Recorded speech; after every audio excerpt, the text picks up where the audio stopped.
Well, hello, viewers, serious art heads.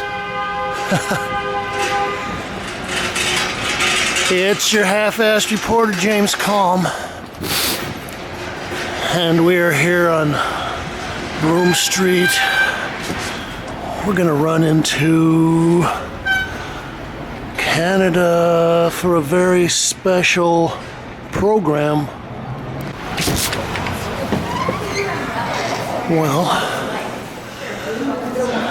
it's snowing, and I've got a lingering cold, but I was invited to come in for a panel discussion on Elizabeth Murray, and I think more specifically, it's on Elizabeth Murray and her drawings.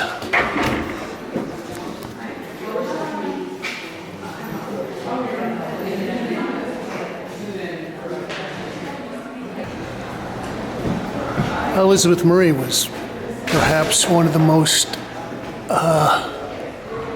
shocking, stunning, important artists that I bumped into when I first came to New York. And I think it was the first Whitney Biennial I attended. I had a huge painting, huge yellow painting, and maybe I'll see if I can find some footage of it from the Whitney's opening downtown, America's Hard to See show. But Elizabeth was someone who was obviously a serious painter. She was playing with a lot of the same ideas that I had, which was kind of reevaluating Cubism and just the whole notion of being a painter and working in paint and grinding away.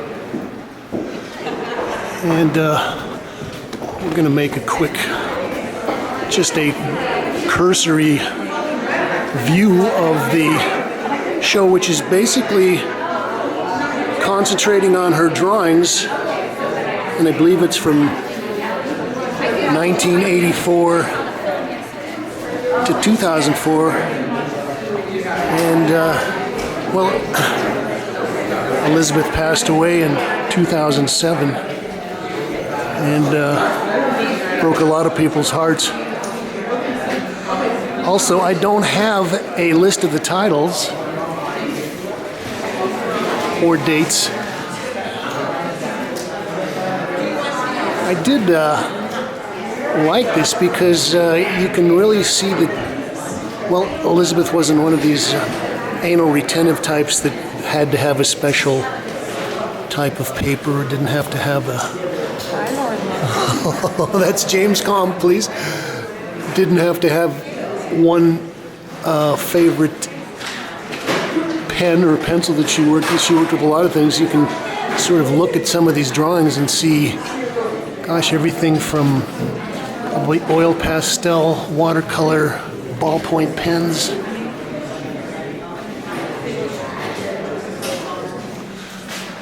Magic marker. And also, a lot of these are fairly small. This is kind of a fortuitous alignment of opportunities. 3 days ago, I was over in Chelsea on 22nd Street at the Hauser and Wirth Gallery, and at that point, I also ran around and we looked at drawings by Philip Guston. I like the way that the edges on here have curled up. It's like watercolor gouache. And so this is great. We've got another chance to look at more drawings. Oh, she's blotting this with some kind of textured fabric or something in there to give it an interesting surface.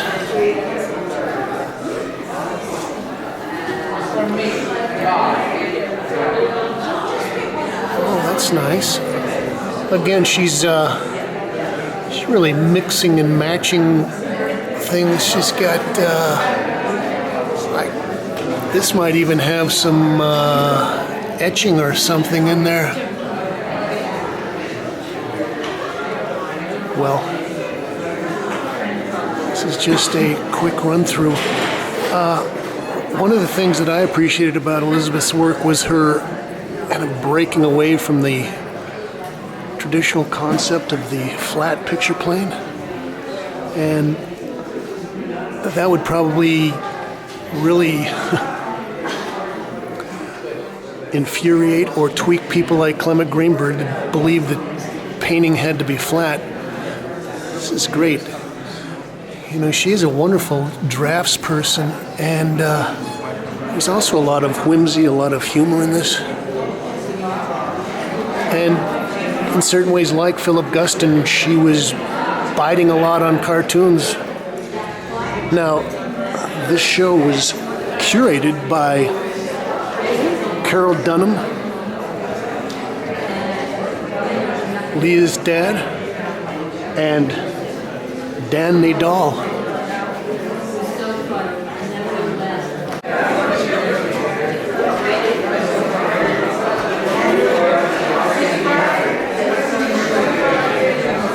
You know, I also look at a lot of work, a lot of people that have picked up on Elizabeth's ideas and even her surface, the way she works things, but somehow there is an authenticity that she gets with her working the surfaces that a lot of people just can't fake up.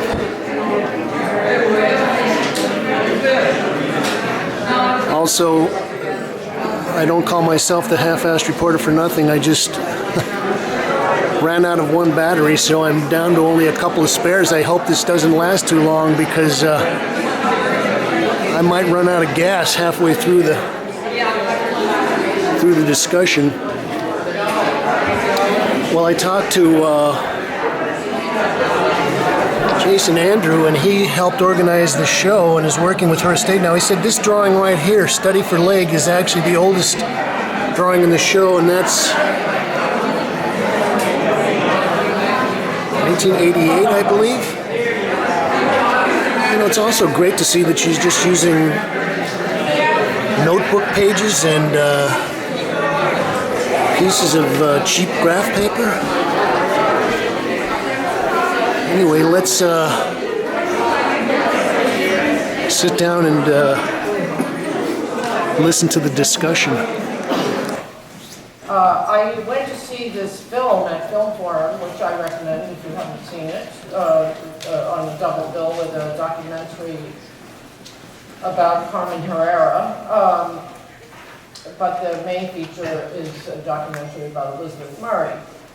But on this little postcard advertising this double bill, it says, 2 women who shattered the art world's glass ceiling.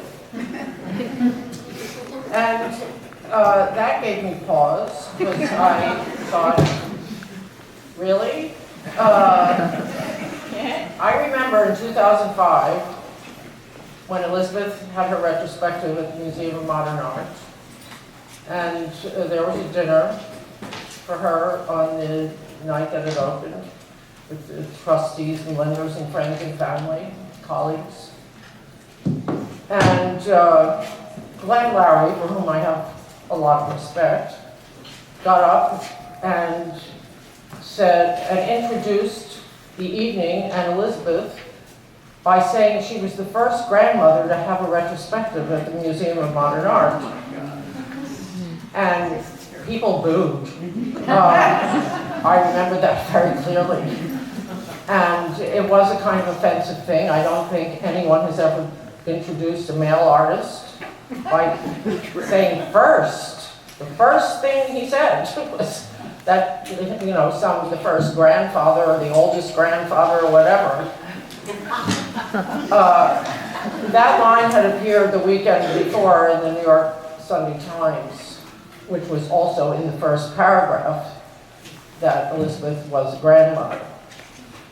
Now, she was a great mother, we all know this, very loving family. But was that the thing to prioritize when introducing her retrospective, which, by the way, was only the third given to a woman at that time at the Museum of Modern Art, and made that museum look better than it had since that new building opened.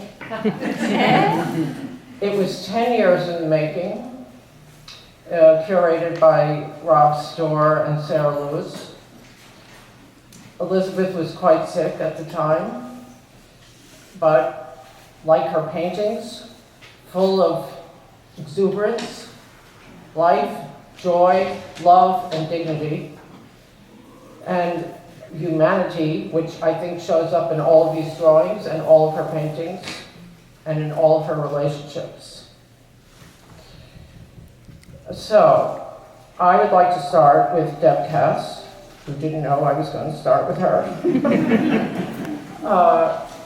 What do you think about this?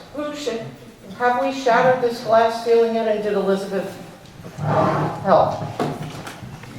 Well, obviously you're asking me because you know the answer I'm going to say. As most people in here know the answer I'm going to say. Of course we didn't. Of course we didn't. But, you know, besides stating the obvious, you know, Glenn Lowry's in the New York Times, unconscious sexism and misogyny needs to still be called out, as does their unconscious racism. And this was a perfect example of what's wrong with the institutions that still make the decisions for us. But, I mean, we do have a more inclusive art world today, I think, than we did even in 2005. I really beg to differ. All right. Yeah, so, I mean, I'm just going to stick with Carrie Mae Weems when she says, Yeah. we make 10 cents to the 10 cents to the dollar as women in the art world. Absolutely. You know, and 50 cents, we'd be rich. But we make really 8 to 10 cents. So, you know, I actually think it's gotten much worse in my lifetime. And my being in New York since I was in my 20s, it's gotten progressively worse since the 70s, which was the last time women had any real political power in this country. And of course, we were all waiting for our renaissance now, and it didn't happen. And we're all going to be living with whatever this is now, and everyone's anxiety and fear and terror about what's happening next. But this was the second chance in my lifetime for women to have real political power, and it was squashed and stolen. So, you know, I've thought many times, what would Elizabeth have to say about all this? And, you know, Elizabeth, you know, as she said in the movie, she was lucky. But she was lucky because she sort of came up as a young artist at a time when people cared what women painters were doing, which was the 70s. And that might be the last time people really did. Now, of course, we all have no examples of the, you know, that don't disprove the theory. There are always some people, women, who do well, but I think things have gotten progressively worse as the market's taken over completely the meaning of what it is to be an artist now. Well, my question was not about the market. Well, you can't talk about women in the art world and not talk about the market, because that's the measure. That is the measure. So, that's fine. Okay. You can disagree. Well, Suzanne. Yes. Suzanne McClellan. Yes, what, Pat, you want to say something? Okay. Take the I mic. want to say Elizabeth did not start at a time when women were more respected in the art world. There were 5 women. There were 20 women who started out together. 5 hung on for their lifetime. I'm here, and 3 of the others are also in this room. And that's it. It wasn't easier in the 70s. There were a group of feminists who pushed, but there were only about 20 people. 5 sounds pretty good.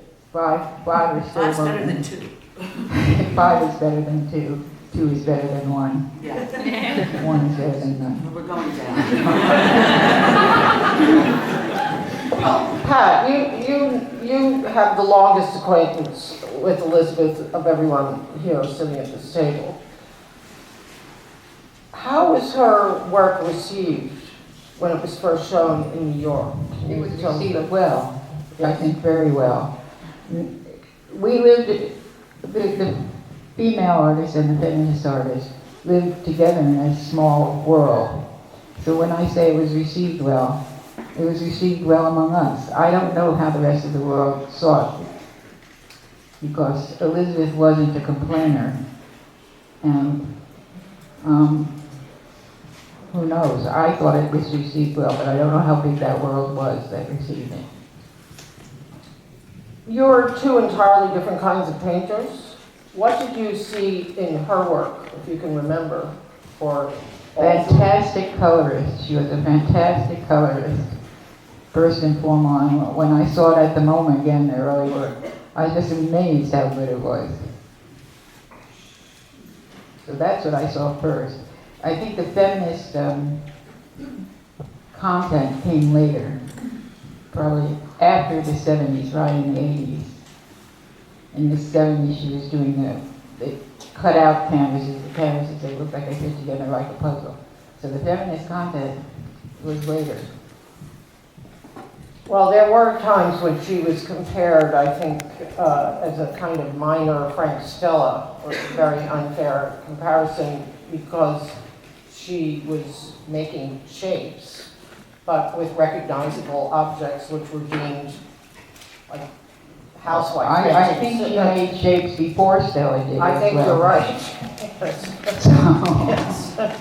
I mean, it's lucky. She was so happy at the end of her life at the MoMA show. Yeah. That it's lucky that that's the thing she saw as wonderful.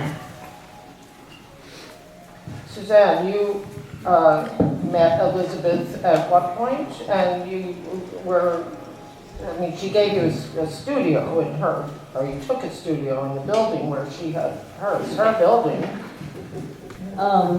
Well, I met Elizabeth in, I think, '92 at ULAE, which is a print publisher. And I saw her work before I met her. I saw her work when I was in school in Ann Arbor, reproductions of flat paintings. And so what I took from Elizabeth's work was form, was how she used gravity, how she seemed to defy gravity, and how that is related to form for me. And she did it to the extreme, and did it in a way that was not tied always to an image. You know, she seemed to, I know you mentioned that we could maybe connect to some of the work that's in the room, and these three drawings over here, which are related, were made in '95. So it was those years in the '90s that I spent a lot of time with Elizabeth, because my studio was next door to hers. We met at ULAE, and so I knew her process, her kind of dissection of form that I didn't really see anybody else doing in the same way. And it was really kind of explosive and also very uncomfortable. I think she's somebody who was not worried about pleasing people in her work. There were, that she could deal with a clunky form in a way that I don't know anybody else even now does. I think there are a lot of really interesting young artists right now who are doing that. So it's a great time to see her work, and especially here. My time with her was really in the studio. I mean, we weren't inside of each other's studio. We would be there at the same time, and her energy was all about work and all about play. She was incredibly funny, and I spent a lot of time laughing with her, and I think you see that in her work. Judy Hudson, can you tell me about your early acquaintance with Elizabeth and how that relationship developed, both in your life and in your work? Well,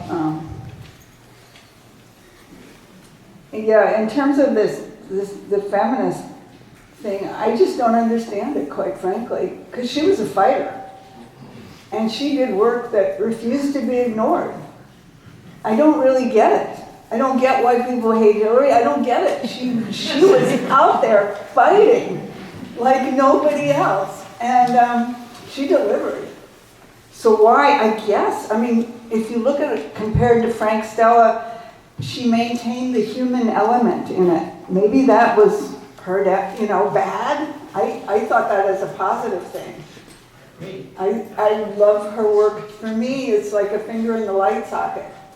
Her work is so alive. I'm struck by the drawings because the paintings actually maintain the same spontaneity as these drawings come through in the work, which, I'm sorry, Frank Stella's work is dead. But it's finally, it's conceived 3 months before. It's supposed to be so spontaneous, it just doesn't look spontaneous at all. Whereas Elizabeth, she maintains this level of, it's alive, it almost looks like, I felt like at the retrospective, they couldn't contain her work. The build-up of line and color and form and jumping out, it just, I thought it was so human, and yet it's abstract. And what was the question? The question was. I don't understand the feminist part. I just don't get it. The anti-feminist part, yeah, thank you. I think Elizabeth herself many times would say that, She was felt- surprised. Yeah. She was surprised when the 80s boys took over and she wasn't one of them. She was like, huh? Yeah, good point. I think, well, never mind what I think. But she loved the fight. Yeah, She didn't retire from it. She loved it. And That was- she was a real contradiction. Rob Storr said last night at the movie that she was this combination of sweetness and toughness. And that's true. It shows in her work. It shows in, her work is like Marvin Gaye and Handel's Messiah. It's high, low, it's tough, sweet, it's, anyway. Yeah, I don't get why she isn't like a big deal with the boys. I think she is with most artists. now, Yeah. I You think she think it always was was. jealousy? At the museum, they gave her a 10-minute, it was such a love set fest. yeah, no, that And, night was quite tremendous. And I think a lot of people saw that show and were surprised because they didn't know the power of that work. I think one reason that the work is not as widely known as it should be is that somebody has to handle the estate more aggressively. That's the truth of the story. That it needs publicity, it needs writing, and it needs a lot of attention and care because the work is fabulous. Yes. And it is the lower level of recognition she had when she was alive had to do with being female, and that's just simple. But now dead women artists can go far. Needs aggressive attention. Well, speaking of the estate, sitting to my right here is Deandra Strobert, who was brought into the studio to inventory Elizabeth's work, everything, I guess, for the retrospective. So you had the sum in front of you, and otherwise I think you told me you didn't really work in the studio, but you obviously had some exchange with Elizabeth, whose work has meant something to you. Absolutely. Yes, well, I worked for the estate. It was during the MoMA show. Sarah Lewis, who was working with Rob Storr, they were going through, she had, thousands of drawings, many sketchbooks, prints, she produced so much, truly prolific artist. And I heard about her work my whole life, making my own work, especially because I finished my undergraduate at the Art Institute of Chicago, where Elizabeth is, queen. And it's a good thing. So thankfully the estate did let me go through all of these images and drawings, and I was very respectful of the work. I was working out of the home. It was during the last year of her life. And, you know, the idea is that you find these motifs and you date them and you preserve it. But, of course, I couldn't help but read. You know, there's a great deal of text that goes along with each of the images.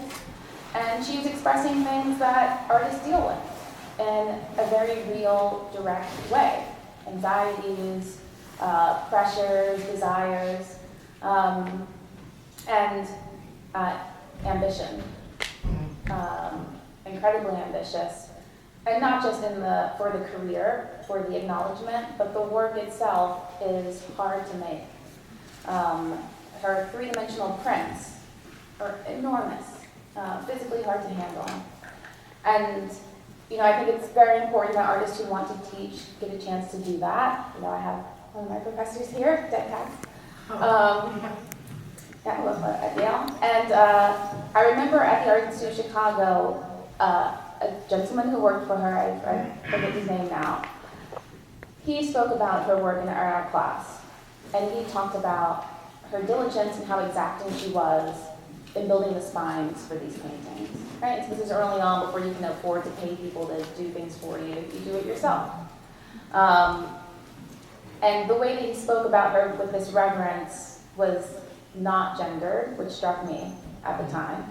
There was no pause, you know, because she's a woman, this is exciting. It was, if you're going to be serious, be serious.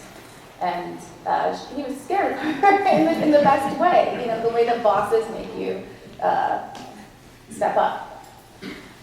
So I encountered Elizabeth's work in every possible way, personally, and I never confessed this to the family because I didn't want them to know what a fan I was and, you know, how I luckily gotten this opportunity.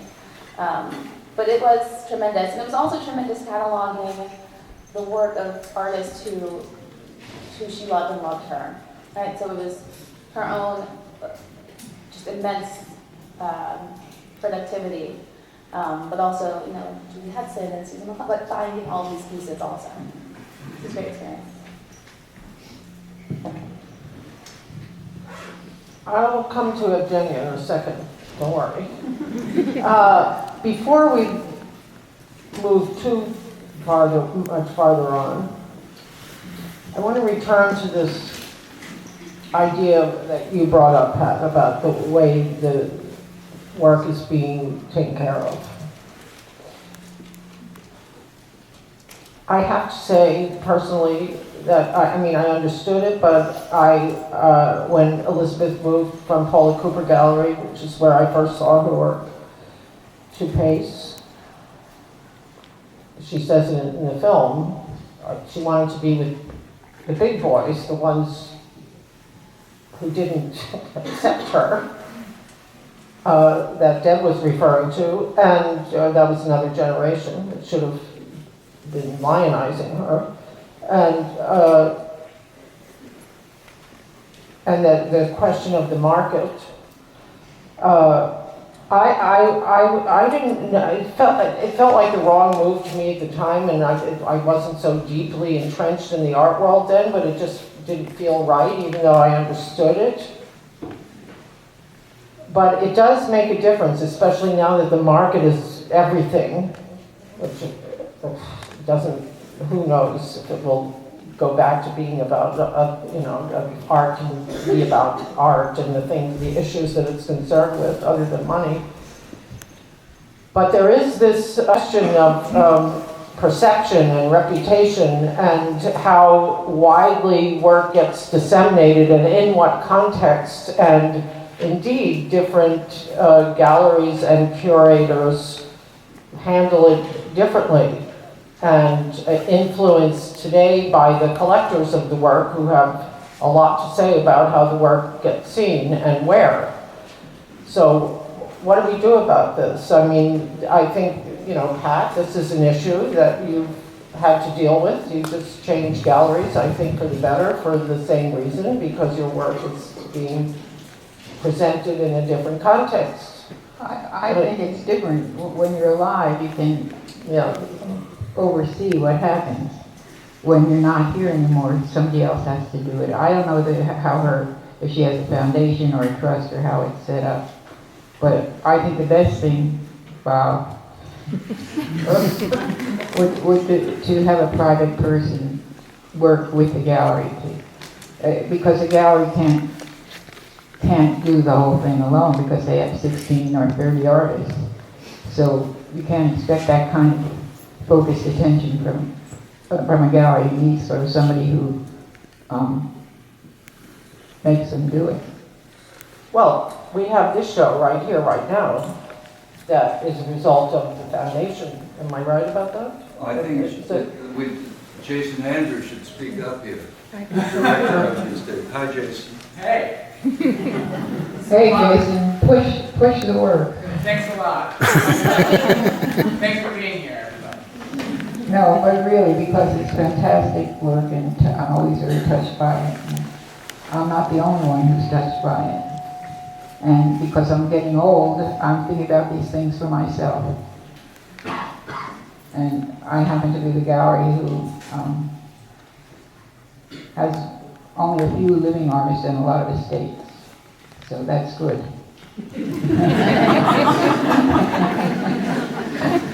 Oh, Elizabeth wasn't so lucky. No, I know. But she should have been. She should, and it's, we have forever now, so it's not too late. Well, I'm talking about her estate. I mean, isn't this free private business? I think it's something we all have, it's because it influences the way people see the succeeding generations, see the work, and how history is written. I think it's something to talk about. But let's talk to a succeeding generation. Evgenia, you came upon the work in a most wonderful way. Do you want to tell that story, please? Sure. I went to graduate school at the Art Institute of Chicago in 2004, and I worked at the museum for 4 years. That was my part-time job, and I worked in prints and drawings department. And when you work for the curators of prints and drawings, you are allowed to be in the vaults as much as you want, and you can handle all the work. And they kind of don't really watch you. So while I was not doing research, I would just go through stacks of drawings and pay attention. And as a grad student, you're just soaking up information. And one of these excavations I found an Elizabeth Murray drawing.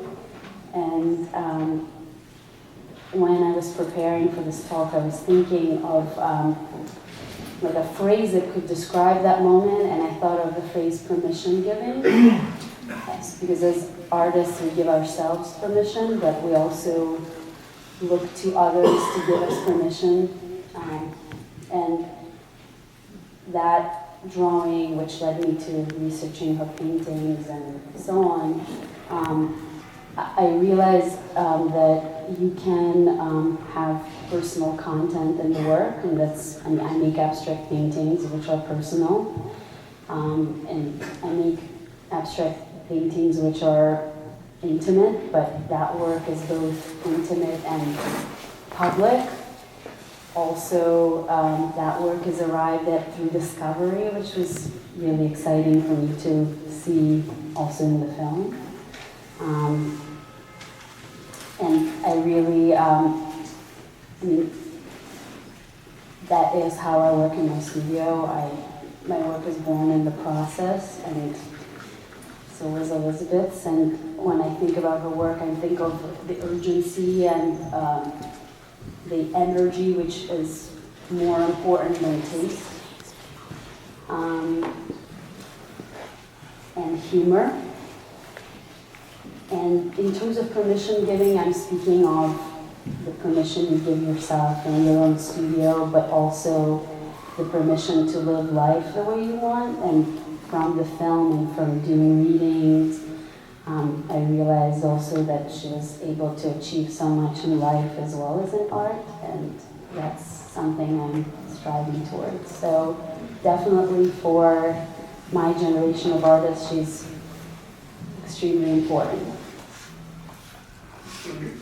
I'm speaking for myself and my immediate circle of painters that I know. Deb, do you find Elizabeth inspirational to you in any way? Yes, for very much the same reason when I was very young, seeing her first show in '76 at Paula Cooper's when I was in my early 20s, it was formative. And same light bulb went off for me, and that was what the difference was 30 years. And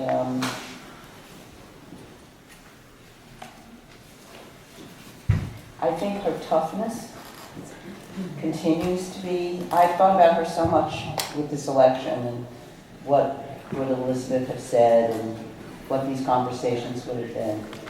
And yeah, I mean, Elizabeth will always be an inspiration for me because she's one of the most important people, and one of the most important artists for me. I mean, you know, I can say how and why, but it's very similar to what you said, very much the same feeling. And, you know, the aspect that I took with me, or that was so important to me in 1976, and how I've sort of thought about it all these years since, is her sort of intervention into post-war abstraction, and her specific intervention, and what she brought to it from coming out of Bob, you know, what she brought to abstraction. And it was the specificity, and it did sort of shatter for me the biggest thing I couldn't quite ever figure out walking through MoMA when I was in high school, which was, what does this work have to do with me and my experience? And I love the guys, you know, my work, I love the guys. And, but they didn't speak to me. They were speaking at me maybe, but they weren't speaking for me. And seeing Elizabeth's painting was the first time I ever felt that someone was speaking to me, for me, about me. And that felt like really radical intervention into a language that hadn't had space for me and my experience before. And I was 20-something years old, and it changed my life. That it made me awkward around her, uncomfortable around her, but I was always really madly in love with her. And, you know, it was really profound for me.